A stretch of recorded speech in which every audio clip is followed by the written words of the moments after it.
Bienvenue à ce tutoriel de formation Linux qui va nous apprendre à installer un serveur DNS.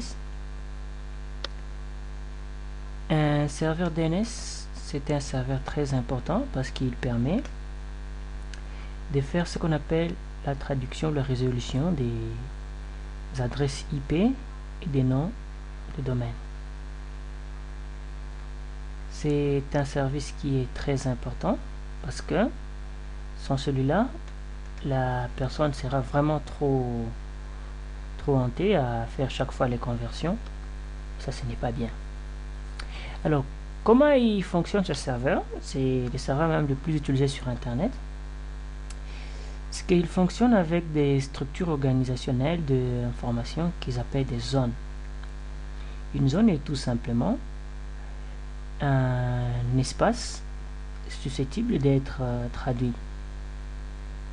Alors, cet espace peut être traduit de deux façons, soit en convertissant les noms des domaines en adresse IP, et là on parle de zone directe, soit en traduisant des adresses IP en des noms de domaine, et on parle dans ce cas des zones indirectes.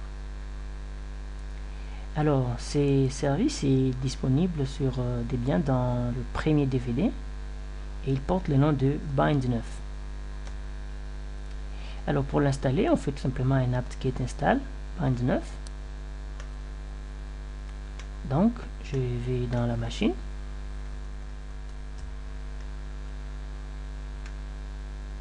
Et je vais me positionner dans le terminal, puisque je vais tout faire en ligne de commande, en mode super administrateur.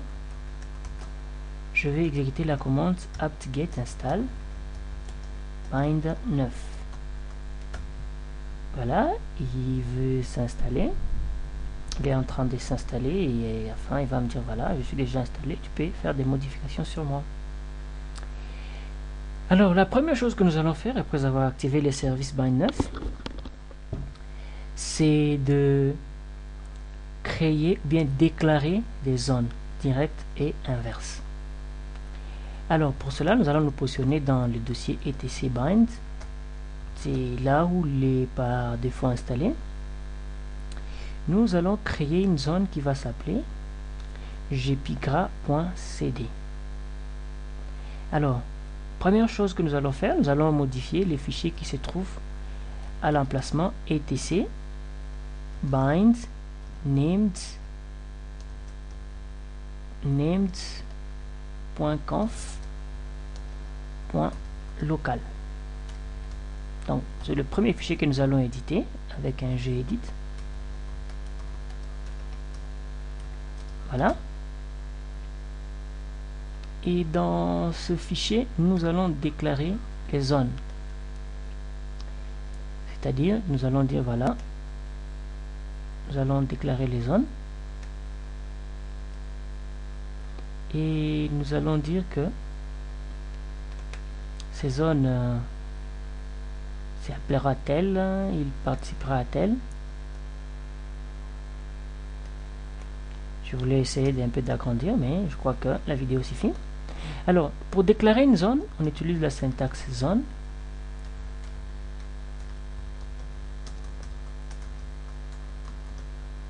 Et suivi de l'accolade, bien d'apostrophe, le deux apostrophes, et je vais l'appeler gpigra.cd. Alors pour ceux qui ne savent pas trouver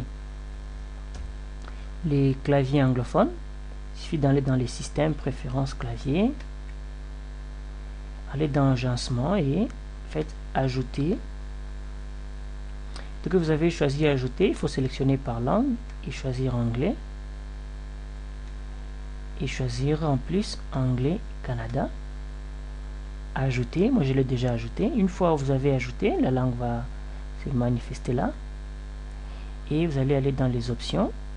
Juste après, vous allez prendre la partie touche changement des dispositions. Et comme sur Windows, vous allez cocher qu'il faut permettre avec Alt plus Maj.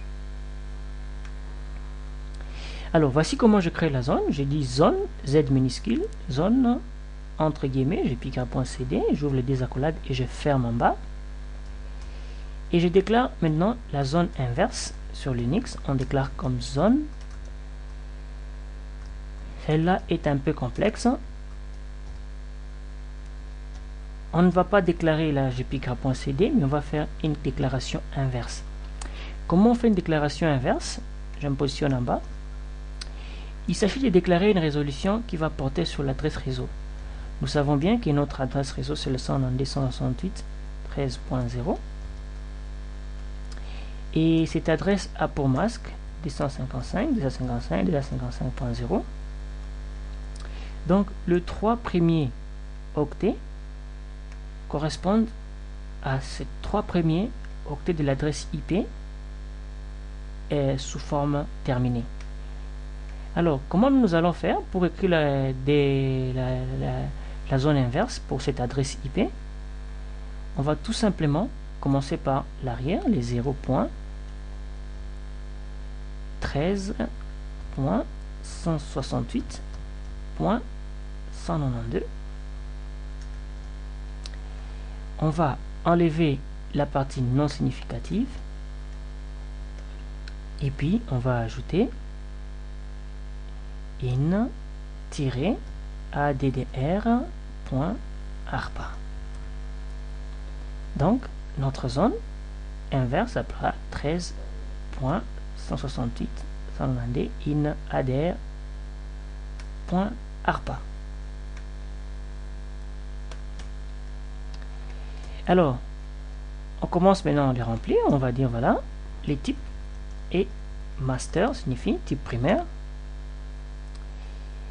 Il va permettre des sous-réseaux d'être interrogés. Quels sont les sous-réseaux qui sont capables d'être interrogés avec l'option Allow Query? Et je vais mettre any si je veux qu'il soit public. Et si je veux qu'il soit personnel pour une entreprise, je vais tout simplement renseigner les sous-réseaux 13.0/24. Je mets point virgule, pas que j'oublie à la fin. La dernière information que je vais faire, c'est préciser les fichiers des configurations, les fichiers des bases de données associées, et il sera le db.gpigra.cd, c'est-à-dire je vais créer après ces fichiers qui va s'appeler db.gpigra.cd. Alors je vais faire un copier-coller de toutes ces directives pour la zone inverse, à la différence que je vais tout simplement créer un fichier d'autre nom pour la base inverse que je vais appeler db.inverse.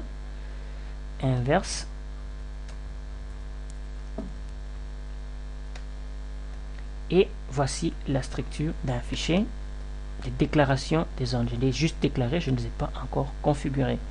Je reprends vite. Je commence par l'aspect zone, je mets le nom de la zone.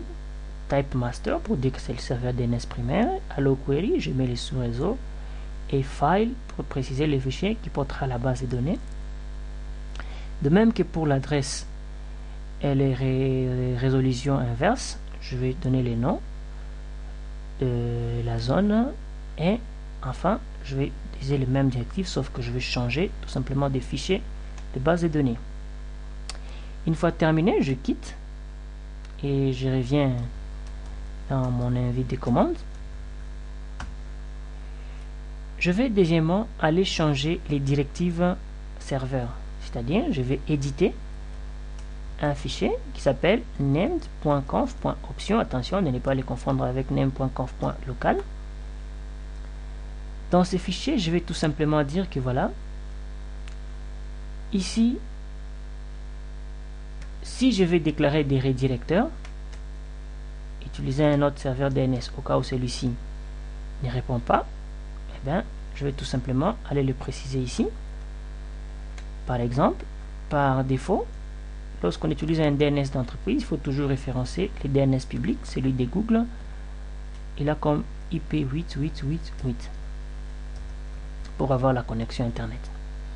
Alors, je vais annuler les listen on V6. Je vais laisser simplement listen on.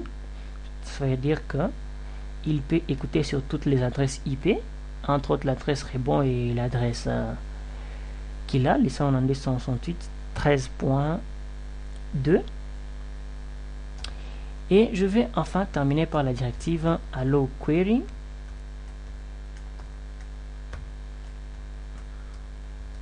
hello query, et je peux toujours le rendre soit public, soit privé, serveur DNS. Alors, si je vais le rendre privé, public, je vais lui dire qu'il va résoudre à any. Et si je veux que ce serveur DNS réponde que sur mon sous-réseau, je vais alors préciser mon sous-réseau comme ceci. Et il faut que jamais j'oublie de point virgule à la fin, sinon ça ne passera pas. Une fois terminé avec la configuration de service les options du serveur et les déclarations des zones, je vais maintenant aller créer les fichiers de base de données. Alors, je vais prendre le premier. Si je regarde dans les fichiers named.conf.local, je vais voir que j'ai créé un fichier qui va s'appeler dp.jpigra.cd. Alors, ces fichiers des zones sont déjà ici présents sous forme d'exemplaires. Et dans un que je vais copier, c'est les db.local. Et je vais le renommer en db.jpigra.cd. Je dois respecter les noms que j'ai mis ici, sinon la configuration ne passera pas. Je copie. Et puis je vais l'éditer, les db.jpigra.cd. Alors, quelles sont les clauses que je vais faire? Je vais aller modifier la partie root localhost en jpigra.cd. Attention, il y a un point après jpigra.cd. Si on oublie, la configuration ne passera pas. Alors, les alternatives arrobas signifient tout simplement jpigra.cd. jpigra.cd in ns signifie tout simplement que partout où je reprendrai jpigra.ns, jpigra.cd, et ns signifie que on a affaire à un serveur DNS, on va résoudre par le même serveur, donc par jpigra.cd. Partout là où j'aurai toujours jpigra.cd sous forme de nom de l'autre, ce qui signifie que A représente, eh bien, je vais les résoudre par l'adresse 192.168.13.2. Partout là où j'aurai jpigra.cd avec MX signifie pour préciser les serveurs de mail avec une priorité 10, je vais résoudre par jpigra.cd et point à la fin. Enfin, pour les serveurs web, je précise aussi la directive www.in et je vais mettre l'adresse IP 192.168.13.2. Alors, je vais préciser la directive LDAP in a 192.168.13.2. Et puis je vais terminer par FTP, la directive FTP in A avec la directive l'adresse IP 192.168.13.2.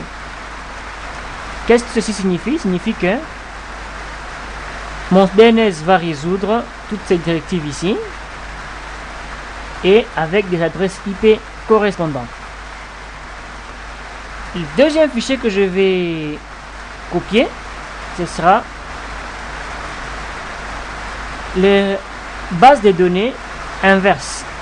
Il est là, cp db.127, et je vais lui donner comme nom db.inverse que je vais déclarer, puis je vais l'éditer. Voilà, db.inverse. Je vais refaire les mêmes opérations. Je vais aller changer ici par la jpigra.cd, toujours avec le point à la fin, et @in ns, je vais préciser les serveurs DNS. Je dirais tout simplement, c'est toujours la jpigra.cd, et le problème commence ici. À la place de 1.0, je ne vais pas mettre 1.0, je vais tout simplement mettre 2. Pour dire voilà, le 2 c'est un complément de 192.168.13. Point, le 2, pour dire que je vais traduire ça avec cette même adresse. Donc la jpigra .cd. Supposons que j'ai un client 192.168.13.10. Si je dis in ptr, je peux lui donner un nom. Je dis par exemple host1.jpigra.cd. Donc, lorsque je vais faire la conversion de l'adresse 192.168.10.13.10, je vais avoir comme nom d'hôte host1.jpigra.cd. Alors, la toute dernière configuration que je vais faire consiste à aller éditer mon fichier etc resolve.conf. Et dans ce fichier, je vais tout simplement renseigner les directives name server 192.168.13.2. Si vous ne l'avez pas, écrivez tout simplement comme ça. Les 13.2, c'est mon adresse IP. Vous pouvez mettre aussi la vôtre. Et vous sauvez. Une fois terminé, je vais maintenant faire les tests. Le premier test consiste à vérifier les erreurs de syntaxe. Donc, je vais utiliser la commande named_check_conf. Il n'y a pas d'erreur. La deuxième chose, je vais vérifier si les zones que j'ai chargées sont bien intactes. Je vais rappeler la même commande, mais je lui donne comme paramètre -z. Je vois que tous sont des load serial, donc tout va bien. Le troisième test, c'est que je vais vérifier si mon serveur DNS, les zones DNS que j'ai créées passent bien. Alors, je vais utiliser la directive named-check zone cette fois. Et je vais mettre la zone jpigra.cd avec un point à la fin, espace, et je vais mettre les noms des fichiers de la base de données associés. Je vois qu'il n'y a aucune erreur. Si vous voyez load serial to OK, ça signifie qu'il n'y a aucune erreur. Et je vais enfin tester ma zone inverse, la 13.168.in-addr.arpa. Et je vais mettre les db points inverse. Bon, je vois aussi qu'il est très bien intact. Une fois tout cela bien mis en place, je vais tout simplement redémarrer les services en faisant service bind 9 restart. Et si j'ai ces messages là, donc mon serveur DNS a été bel et bien configuré pour tester. Je peux faire le dig sur la jpigra.cd et je vais voir que jpigra.cd est à cette adresse. Il a été répondu. Il a été répondu là. Je peux faire un dig sur l'adresse IP ou un NSLOOKUP sur 192.168.13.2. Je vois qu'on me dit name égale jpigra.cd, donc avec la correspondance ici in ARPA, donc la résolution a été bien prise en compte. Alors pour finir, nous allons faire les tests maintenant sur les systèmes Windows. Et nous allons faire un ping sur la jpigra.cd.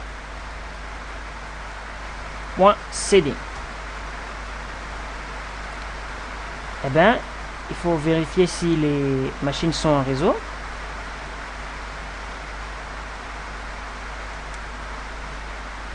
Eh bien, je n'ai pas les serveurs DNS configurés ici. J'ai la 13.10 alors que ça devait être la 13.2.